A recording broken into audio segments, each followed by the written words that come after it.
Hello, Prime Media audiences. This is Ladet Muleta here from Addis Ababa. I'm here with a special guest. His name is Bekele Woyecha. Bekele, welcome to our studio. We really appreciate that you are here today. Bekele has been here in the city for about 3 weeks. We're very honored that you took the time to stop by at our studio. Welcome. How are you? Tell us about your trip, and most of all, tell us who you are first, because I know of your work. A lot of people know of your work. You have been a great defender of Ethiopia, and many of us know you, but just for our audience, please give us a brief description of who you are, and then we'll start our discussion. Thanks. Lidet, it's really good to come to Prime Media, and I'm Bekele. I've come from London, but originally from Addis, so coming back home. In the United Kingdom, well, I do have different jobs. A job I do for a living. I'm a CEO of an NGO, and that brings money to my bank. But at the same time, I just spend most of my time defending Ethiopia, defending the interests of Ethiopia, and it's been there for a while. In the past 1 year especially has been a challenge for Ethiopia, for Ethiopians around the world. So it was important for us to come forward, step in, and do whatever we could to make sure we defend the interests of Ethiopia. So I've come here because I believe Ethiopia needs once again our defense, because the whole world has ganged up against Ethiopia, especially the Western world. There's been spread of lies and misinformation and disinformation against Ethiopia. And so when there was a call by the Prime Minister to come to Ethiopia, I had to have a discussion with my family, because we didn't have a plan to come to Ethiopia. We were thinking to go to the US in April. So there was a bit of negotiation at home. Should we cancel that one? And we canceled it. We're not going to the US now. So we just decided to come to Ethiopia. And ever since I arrived in Ethiopia, it's been beautiful. I've seen a lot. As always, life is not a bed of roses. So sometimes things might not be the way you want them to be, but by the end of the day, we're at home, where our hearts are. So I've been enjoying it. That's great. I'm glad you mentioned, because a lot of people come home and we obviously focus on, the great things or we're focusing on the things that we don't have. Whether it's, the lovely welcome that we're getting for diasporas right now, or whether it's, the wonderful people that are smiling and welcoming and friendly. But I'm sure all that has been, advertised and talked about. So I kind of do want to know, one or two things that you felt maybe needs some change, or you felt like that we have a lot, to do, work on. So what are some of the things that you felt like we still need to work on? Well, there's a lot, things are actually on the way to progress and development. But there are areas we really need to work on, especially communication is an issue. Ever since I arrived in Ethiopia, most of the communication we get, they either come late or not full information, not up to date for that matter, not coordinated. All those things really matter, because especially after arriving in Ethiopia, probably about 2 weeks, there was a communication. And then there was another communication to supplement that communication, and another one coming to supplement or back it or defend it. I think that needs working on. It's really important. It's been an issue for Ethiopia for a while, to be honest, because us being further away from Ethiopia, have no access to the information on the ground.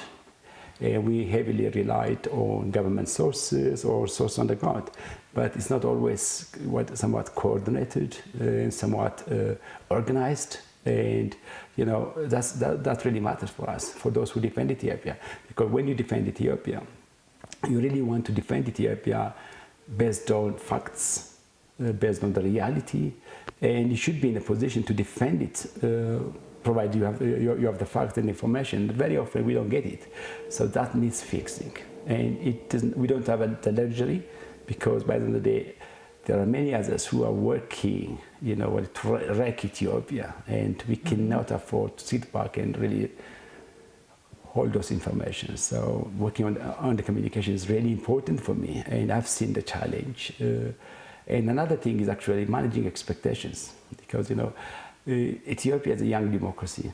It was never a democratic country, and you cannot expect to get everything overnight. Rome was not built in a day.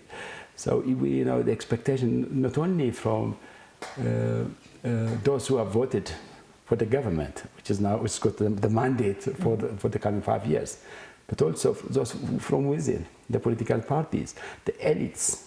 They should all manage their expectations. What can we do in a year? What can we do in 5 years? And what is it that's really keeping us awake at 3 o'clock in the morning? Should we fix that first? And then if we were to fix that first, are we all spending our time firefighting? Spending our time on what is urgent than important ones. So we need, as Ethiopians around the world, we need to really be in a position to manage our expectations. What can we achieve now, and what can we achieve 5 years from now, 10 years from now? All those things should be actually in our thoughts on a daily basis, and that's another thing. So we should be in a position to manage our expectations, but communication really matters most for me. Absolutely. I think that's a great way of putting things, communications, and then also the expectations of people. People expect to have clear communication. That's one of the things. And when they don't actually get clear, information, that further exaggerates not just their expectation, but further exaggerates communication issues. Or, fake news. Fake news is what we deal with a lot. Since I've been in Ethiopia, I've dealt with several fake news, how it's getting into the population, and how it's creating conflict or issues, or escalating things to bigger issues, because we haven't had a clear communication about what happened, or we are not getting enough discussion about a certain topic. Like whenever, instead it's like a tabloid type of news that is explaining the situation to us, instead of government officials or people who should be responsible for that particular news. Another thing is, what about people's work ethics? Is that something that because I have, been part of the diaspora as well. I have seen how much the diaspora have worked on their free time defending Ethiopia. And then after going through that, when you come to Ethiopia, what are some of the things that you have noticed in regards to work ethics? It is very important, because I come from London, where time really matters. If you have got a meeting at 3 o'clock, you should be there around 2 minutes to 3. Simple as that. And then 3 o'clock just kicks in. That's not the case in Ethiopia. Respect for time. People may say that they respect time, but you could have a meeting a booked meeting for 3 o'clock, and it starts at 10:30. At 4:30, and that's very disappointing. We need to work on the civil service. We need to have a very clear reform. As I understand it, reforming our civil services is really important. In countries like the United Kingdom, I can just share a story. UK is composed of 4 countries, as you know. Northern Ireland did not have a government for a year, but the civil service was functioning. So you don't need to have a government at times. And that's a very good experience. No government, but civil service was functioning. That's what I want to see. A very clear, responsible civil service that's not accountable to any political party. That's only accountable to its job, to what it's meant to do. And we need to have that ethics. The work ethic really matters, because that's what we are there to do. And I really want us to work I really want Ethiopia to work on it. Now, not on all the specific areas like Addis, but it should be across Ethiopia. So the work ethics is really important. But at the same time, I'm not sure, I don't have a very clear picture on the pay system in Ethiopia, but work should pay. Because it's really important. If we really want to keep professionals working for us, we really need to find ways to pay them. That's also important, because sometimes people may not be happy with their pay, so they may be late to work, they may not deliver, the productivity may go down, and so on and so forth. So those who are responsible for these things should really give it due attention. It's important that you are in a position to, retain staff, because that matters a lot. So the pay system need to be seen, and should be competitive, as I see it, as much as possible. But at the same time, the ethics should be there. But the most important thing is we need to have a very clear, in-depth reform of the civil service in Ethiopia. Right. What do you think the diaspora can do? I mean, you've already seen, or what you've been part of one of the leaders in the diaspora movement, and now that we are going through some sort of transformation. It seems like we're constantly on transformation. Our goals are changing. Our, the future of Ethiopia has different directions. And what can the diaspora do? Whether it's while they're in the country, whether it's by moving, or whether it's while they're still living abroad. Well, there's a lot the diaspora can do. The first and the most important thing is actually to have that honest conversation with the Ethiopian government, with the representative of the government, the embassies around the world. We need to have a very clear discussion and see, what the plans of the government are and what's missing. I really want the diaspora to concentrate on what's missing, not on what, because there's a lot. And what's really missing, and how can we contribute to what's missing, and how can we divide amongst ourselves, the diaspora around the world, whether it's North America, Europe, or elsewhere. How can we really support Ethiopia, not the government, Ethiopia, with what's missing? We do have different experiences, and how can we bring it? How can we bring our experiences? We do have many connections. How can we bring our connections? It really matters. And there are many others who have got money. How could they bring their money? So there are areas where we should be concentrating. One, helping Ethiopia politically, and how can we help Ethiopia politically, as we did, in the past one year, defending, but in a more organized way, in a more coordinated way, so that we can use the best of our capacity. That's number one. And number two is economic, because Ethiopia needs money. As you know, foreign currency in Ethiopia is very scarce. And how can we find ways to get money into Ethiopia? How could the diaspora bring money into Ethiopia legally, which is really important? And then how can we see investment? Because that's also another thing about economy. How can we find investment come to Ethiopia? How can we use our connections around the world to make sure we convince investors to come to Ethiopia? And the government, the embassies, they are governments for me, have got a role into that. But the diaspora, I've got many connections, and how can personally, because relationships really matter. People trust you when they have a strong relationship. And then the third thing is the social impact, the social connection among the diaspora, but at the same time among the countries we live in Ethiopia. For instance, I live in London. It's one of the most cosmopolitan cities in the world, very diverse cities in the world, a big city in the world, but I'm in Addis. So how can we find a way to twin these two cities? I've been thinking about it for a while, for about I think 3 or 4 years now. How can I help? How can I use my connections in London to make the two cities twin, sister cities? And what does it mean? What does it bring to Ethiopia? So that's the social impact. So the way I see it, we need to have a very clear plan, but at the same time, as I earlier said, what did the government do? What could civil society in Ethiopia do? What could the private organizations do? And what's missing?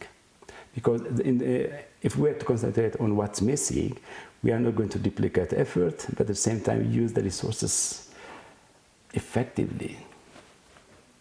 Great, excellent, excellent. For our last topic, before our time is up, I want us to talk about unity. You know, one of the things that we've been struggling, Ethiopia has been struggling with this, with uniting ethnic, conflicts or ethnic rivalry. You hear that a lot, whether it's religious now, you hear religious people who are trying to find ways to ignite some kind of conflict, within Ethiopia, whether it's between, Orthodox Christians and Protestants, or whether it's with Oromo, Amara, and Tigray, and so forth.